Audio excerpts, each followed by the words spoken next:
Tak tady celkem rychlý. Krásný, teplej. Skvělý jako vždycky, náročný, horko, ale super.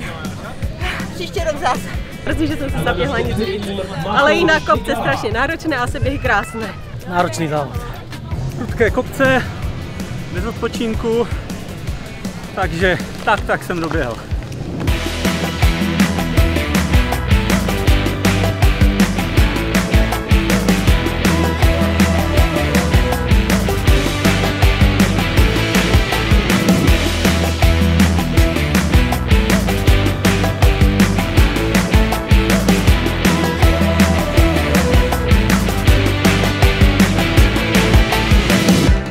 Moc duatlon, to znamená chůze a běh.